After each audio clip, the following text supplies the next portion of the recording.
زلزلې به شوې یو آفت به ووهلې ګرده قوم به په راټول شو کومک بیا ورکوي هغه به تر دغه نورو مړو هغه به موړ شو و دې حالت ته به ورسوئ که یو مریض په یو کور کې وایي ټوله قوم به په راټولو تر سهاره پورې بې حالته مجلسونه وه راځئ پلانکی کاکا مریض دی په هغه کښتري کې یا کښتې وه اتوره کښتې د دود ډک ګورئ دغونې اتحاد وحدت اتفاق مهر و محبت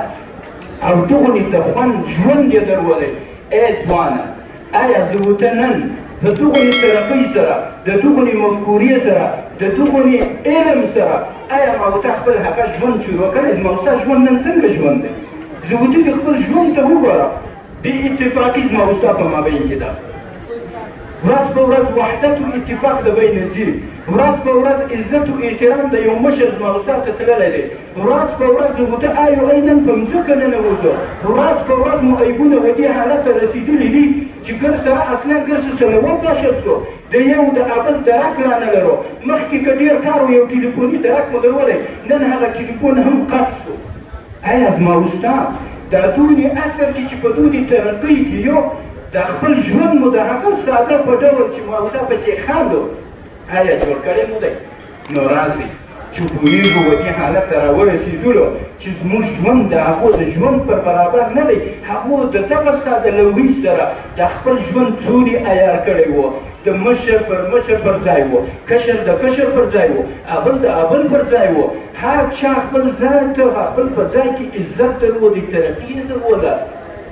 هر چا مهر و محبت ورسره کوئ حتی د یو مسکین لیدلي سره هر چا دغونې خلکو به لاس ورسره نیوئ نن زما او ستا په اصل کې چې زه ورته د دغونې مفکورې دغونې پیشرفت مو هم کړی ترقي مو هم کړی ما ورته په دغه حالت کې حتی یو مشر چې مو یو ځای لیدلی یا مریض شوی یا شی زه ورته خبر راغلی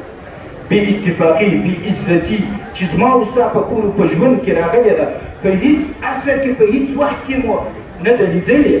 نو زما او ستا د دا دونې مفکورې د دا دونې ترقي د دا دونې اثر سره چې جدید اثر کې یمه ژوند مو څنګه ژوند نو راسئ هغه سپین ږیرو عزت وکړو د هغه مشرانو عزت ته وګورو خپل وحدت و اتفاق سره یو کړو په والله دې مې قسم انشاءالله نه انیسېږم اولین شی چې اتحاد و اتفاق و وحدت په یو قومي کې نه و قومي برباد ده دا واوره او وحدت و اتفاق موقوف پر تقوا د الله سبحانه وتعالی ده تقوا که په مابین کې د ځوانانو نه وه دین نه و بیدینی راغله زوف راغی ورته هم برباد دی دنیا و آخرت یې برباد ده نو دا زما او ستا هغه